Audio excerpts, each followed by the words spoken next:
김연아는 대한민국의 전 피겨스케이팅 선수로 2010 밴쿠버 동계올림픽 피겨스케이팅 여자 싱글 금메달리스트이자 2014 소치 동계올림픽 피겨 스케이팅 여자 싱글 금메달리스트이다. 현역 활동 당시 데뷔부터 은퇴까지 최정점에 있었던 선수로서 세계 신기록만 11회 경신한 압도적인 스케이터이다. 별명은 그에 맞는 피겨 여왕, 엽는 힘의 여자, 피겨 역사상 최고의 선수 중 한 명이다. 2009 피겨 세계선수권에서 여자 선수 최초로 200점을 돌파하면서 압도적인 기록으로 우승을 차지하자 미국의 유니버설 스포츠메인 페이지에 롱 라이브 더 퀸이라는 문구가 김연아의 사진과 함께 크게 실리는가 하면 AP통신은 경쟁이기보다는 즉위식에 가까웠다고 전했다. 2010 밴쿠버 동계올림픽에서 김연아가 프리스케이팅 경기를 마치자 미국 NBC 방송의 해설진 가운데 한 명이었던 톰 해먼드 캐스터가 롱 라이브 더 퀸, 여왕 폐하 만세라고 외치며 참탄했다. 이 말은 생중계를 통해 전 세계로 퍼져나가며 김연아의 선수 생활을 관통하는 짧고도 임팩트 있는 한마디로 기록되었다. 세계 최고의 기량을 뽐냈다는 점, 한국에선 생소한 종목인 피겨에서 혜성같이 나타난 천재라는 점, 어려움을 극복하고 정상에 올랐다는 점, 매력적인 외모와 겸손하고 털털한 성격 등이 어우러져 한국에선 단순한 운동선수가 아닌 한국 스포츠를 상징하는 최고의 스타 중 하나다.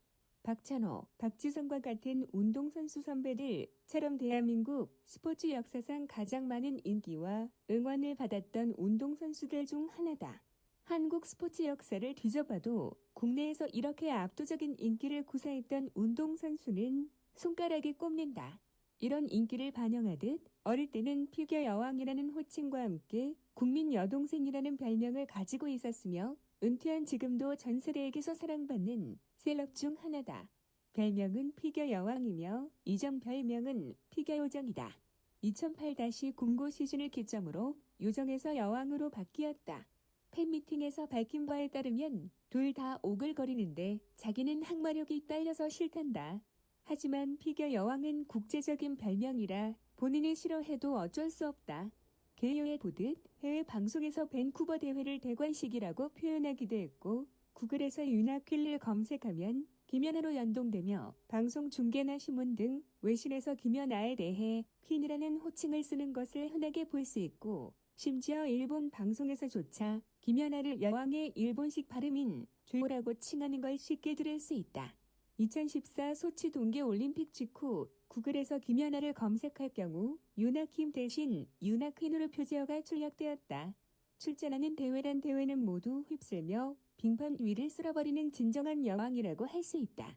일단 출전해서 경기를 했다 하면 대부분의 대회에서 관객의 기립박수를 받아내고 신기록 작성까지 해주며 피겨계를 주름잡던 여왕이라 할 수 있다. 이 때문에 해외 유명 스포츠 언론이나 해설진들은 그녀가 시니어 데뷔를 하고 은퇴하던 시즌까지의 대부분의 국제대회를 김연아가 참가하는 대회거나 김연아가 참가하지 않는 대회로 구분하기도 했다. 그녀의 활약 이후로 수많은 피겨스케이팅 유망주들이 생기고 있고 범국민적 관심도 크게 높아졌다. 초등부 한정으로는 피겨 유망주들이 더 많다. 또한 그녀가 2014 소치 동계올림픽에 참가하면서 대외적으로 밝힌 컴백 이유 중 하나가 후배들을 이끌고 올림픽에 출전하고 싶어서 피겨계의 금전적 지원 및 여러 가지로 후원을 하고 있기도 하다. 후에 한국 피겨계의 데모라고 불릴 가능성이 높다. 골프계에서의 박세리와 여러모로 위치가 비슷하다.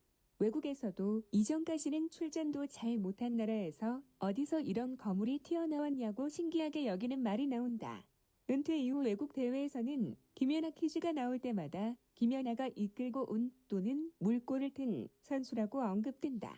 박소연, 김혜진 등이 연합 퀴즈로 등장했고 현재는 최다빈, 유영, 임은수, 김예림이 포스트 김연아로 주목받고 있다. 대한민국에서는 한국이 낳아 배출해낸 가장 자랑스러운 스포츠 스타 중 한 사람이라고 할 수 있다. 김연아가 등장하기 전에 한국에서의 피겨는 말 그대로 관심 없던 종목이었다. 다시 한번 생각해보면 한국은 그야말로 빙상 스포츠 중에서도 레이스에만 특화된 나라였지. 피겨계에는 정부적 관심도 국민적 관심도 없었고 당연히도 국내 후원이나 투자도 거의 이루어지지 않았다고 보면 된다. 만약 김연아가 없었더라면 한국은 계속 피겨스케이팅 불모지로 남았을 것이다. 그만큼 국내와 아시아를 넘어 전 세계 피겨 역사의 한 획을 그은 인물. 실제로 주니어 시절 김연아가 한창 두각을 나타내던 때부터라 뉴스 댓글에는 시니어에서 입상해야 진짜 실력이지 설레발 치지 말라는 악플도 많이 있었다. 사실 악플이라고 적혀 있지만 당시에는 크게 틀린 말이 아니었다. 엄밀히 말하면 김연아 이전에도 피겨 유망주라고 스포츠 뉴스에 소개되는 케이스는 몇 번 있었지만 그렇게 소개된 인물 중 두각을 보인 인물이 결국엔 없었기 때문이었다.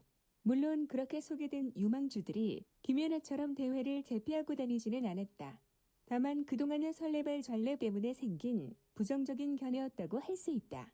2014 소치 동계올림픽을 끝으로 은퇴한 직후인 2014년 3월 6일 디스패치에 의해 아이스하키 선수인 김원중과의 열애설이 보도되었다. 디스패치에서는 빙상연맹 관계자의 제보를 통해 사진을 찍으러 근 6개월간 김연아를 몰래 쫓아다녔다고 한다. 파파라치 사진은 화보처럼 포장되어 공개되었다. 디스패치에서는 김연아가 소치 올림픽에 집중하도록 배려하여 공개를 늦추었다고 주장했다.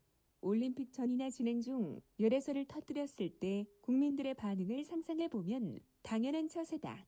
이후 2014년 6월에 김원중이 국군체육부대 숙소를 무단으로 이탈한 사건으로 화제가 되기도 했으며 또한 김원중이 소치 동계올림픽 직전에 밤샘 파티를 했다는 기사가 올라오면서 열애설이 돌 때부터 대체로 좋지 않았던 팬들의 김원중에 대한 여론이 더 나빠졌다. 그리고 11월 7일에 두 사람이 결별한 상태라는 기사가 올라왔다. 그리고 2015년에 재결합설이 돌았으나 근거가 없는 찌라시 뉴스로 파악된다. 이와 관련된 기사는 2018년 시점에서는 더 이상 올라오지 않고 있다. 김원중은 이후 조용하게 선수 생활을 계속했고 평창올림픽 아이스하키 국가대표로 뛰었다. CF 출연이 많은 스포츠 스타다. 2009년 김연아가 벌어들인 수익은 무려 80억이었으며 당시 세계 여성 스포츠 스타 수입 5위에 올랐다. 올림픽 금메달을 딴 2010년에는 105억을 벌어 여성 스포츠 스타 수입 8위였다. 2012년 900만 달러 약 100여억으로 7위를 기록하였다. 2013년엔 1,400만 달러 약 156억로 6위를 달성했다. 또 선행과 꾸준한 기부로 자선활동 순위에 자주 오르기도 한다. 건강 상태가 영 좋지 않다. 발이 심하게 혹사당해 하이힐을 신는 게 어려울 정도이다. 또한 각종 근육 질환에 시달리면서 말 그대로 온 몸 중에 아프지 않은 곳이 없을 정도이다. 이 때문에 김연아는 은퇴하게 되면 그로부터 2에서 3년 동안은 선수 시절 혹사시킨 몸을 치료하는 데에 전념해야만 할 수밖에 없었다. 종목을 불문하고 프로스포츠 선수들은 겉으로는 멀쩡해 보여도 온몸에 부상을 달고 다니는 경우가 많다. 거친 종목들은 탈골, 골절, 인대 파열 등등 그냥 걸어다니는 종합병원은 수준이 많다. 수술이나 장기감 치료를 받아야 되는 부상들은 은퇴 후로 미루어 버리는 경우가 대부분이고 현역 선수 시에는 간단한 진통제나 교정으로 악화되지 않게만 관리받는다. 은퇴 후 한 인터뷰에서 걱정하는 것만큼 크게 건강 상태가 나쁘지는 않다고 한다. 과장되어 인터넷에 떠돌아다니는 게 많다고 한다. 여행했던 곳 중 가장 아름다웠다고 생각한 곳은 파리라 했는데 가고 싶은 여행지도 프랑스라고 한다. 비율이 좋아 키에 비해서 훨씬 더 커 보인다. 하이힐까지 신으면 웬만한 연예인들 옆에서는 꿀리지 않는다. 키 자체도 한국 여성 평균 신장보다 크다. 은퇴 당시 25세였는데 너무 일찍 은퇴한 것이 아니냐는 의견도 있었다. 그렇지만 이 정도면 피겨스케이팅에서는 선수 생활을 오래 한 편에 속한다. 피겨스케이팅은 리듬 체조와 더불어 엄청나게 몸을 혹사하는 종목이기 때문에 10대 후반에서 20대 초반까지가 선수 생활의 전성기이다. 소치 동계올림픽이 끝나고 나서도 아이스쇼까지는 피겨 훈련을 계속했다. 국내 팬들에게 선수 김연아 모습을 끝까지 잘 보여드리고 싶었기 때문이다. 아이스쇼를 잘 마친 이후에는 더 이상 연습을 하지 않고 있다. 가끔 시간을 내서 후배 선수들을 도와주기 위해 태릉빙 상장에는 가지만 잠깐 타거나 밖에서 지켜만 본다. 피겨를 시작하고 2008년 부상 때 한 달 정도 쉬었고 2010년 밴쿠버 동계올림픽을 마치고 한 달 정도 휴식을 취했다. 하지만 당시에는 빨리 회복해서 피겨를 타야 한다는 생각이 있어서 마음은 늘 긴장 상태였다. 하지만 지금은 은퇴 결정을 하고 2달 정도 쉬고 있는데 사실 어색한 것은 없다. 그냥 편하고 좋다. 몸이 편한 것은 아니고 정신이 편안하다. 선수 때는 쉴 때도 가끔 여기저기 아프면 불안했다. 내일 운동할 때 문제가 있는 것 아닌가 라는 생각에 늘 예민했다. 그런데 운동을 안 하니까 아픈 데도 없고 만약 아파도 지금은 그냥 넘어간다. 희한하게 선수 때보다 통증도 금방 없어지는 것 같다. 항상 은퇴했다는 생각은 한다. 훈련을 안 해도 불안하지 않으니까. 확실하게 은퇴했다는 것을 느낄 때는 태릉에 갔을 때다.